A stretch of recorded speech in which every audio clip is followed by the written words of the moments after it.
Hi everyone! Welcome to my vlog. Bali, ang topic natin today is about sa ear mites. Kasi yung pusa ko napapansin ko na nangangati palagi yung kanyang tainga. Ear mites pala yun. Napanood ko lang sa isang vlog ng isang doktor. Ito po yung evidence na may ear mites daw siya. Yung sa may dito niya, sa may tainga niya, parang nakakalbo. O yun o, sa may parang nakakalbo. Tapos, yung sa may bandang leeg din niya, nangangati. So, bumili ako nitong pwedeng sa ear mites. Parang magic sarap lang siya, ibubudbud ng konti. Dito sa kasama ng cat food. Kasi pag hindi mo siya lalagyan ng wet food like this, hindi mo siya haluan, hindi mo nakakainin. So, ilalagay na natin yung konti lang mamaya. Ito muna. Unahin natin. Whiskat. Kahit anong cat food na dry. Marami din akong nakikita sa Lazada, Shopee. Para sa ayan. Ayan.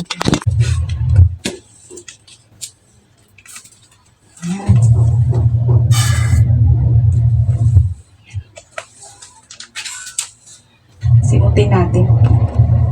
Tapos, sunod natin ilalagay is yung ganyan natin. Yan. Tapos, paghahaluin natin, kamay ko na lang ang ihahalo ko pang halo ko ba. Ang pwede ng kutsara. Paghahaluin natin yan siya.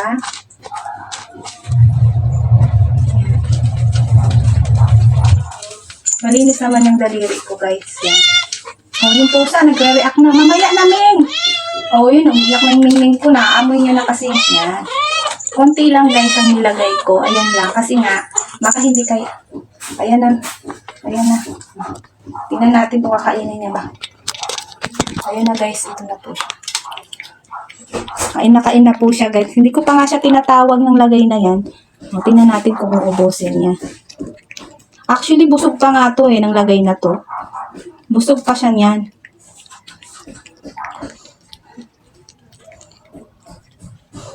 Pero hindi ko alam. Akala mo gutom na gutom eh. Kakain lang yan kanina bago ako umalis. Yan ang patunay na napakasarap ng whiskat niya.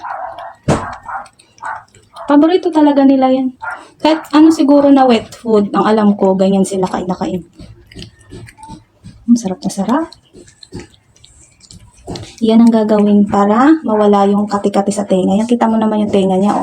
Napakadungis. Kalilinis ko lang yan, guys. Nilinis ko yan ng cotton buds. Tapos yung para sa, yung baby wipes, yung para sa sanggol. Yun ang pinanlilinis ko sa tenga niya. Pero yun ulit, ang dungis-dungis na naman gawa ng ear mites. Ganun daw yun. Kahit anong gawin mong shampoo, bili mo ng kung ano-anong sabon, hindi yun effective kasi parang nasa dugo nila yung ear mites na yun. Kaya kailangan gamutin talaga siya, guys. Pinaliliguan ko naman yan siya isang beses sa isang buwan.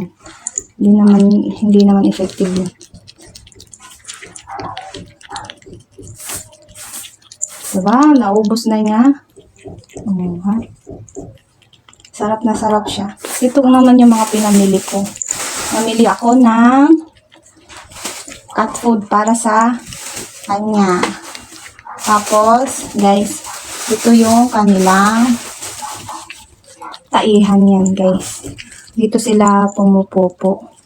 Binibili ko to 40 pesos. Diyan sila pumupupo, guys. Diyan.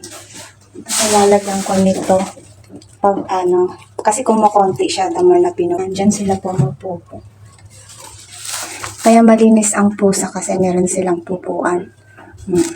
Tapos kapag nasara namin yan, sinasara namin kasi yan pag pumupo sila. Sinasara yan. Kaya, kapag naman nakasara, sa CR naman sila pumunta. Sa CR din sila pumupupo. Ang mga pusa, hindi naman yan sila basta-basta pumupupo sa kung saan-saan. Alam nila kung saan yung pinakamabaho na area, doon sila pumupupo. Kaya, tingnan natin kung naubos na niya yung binigay ko. Ayan na po, nagkalat na po siya.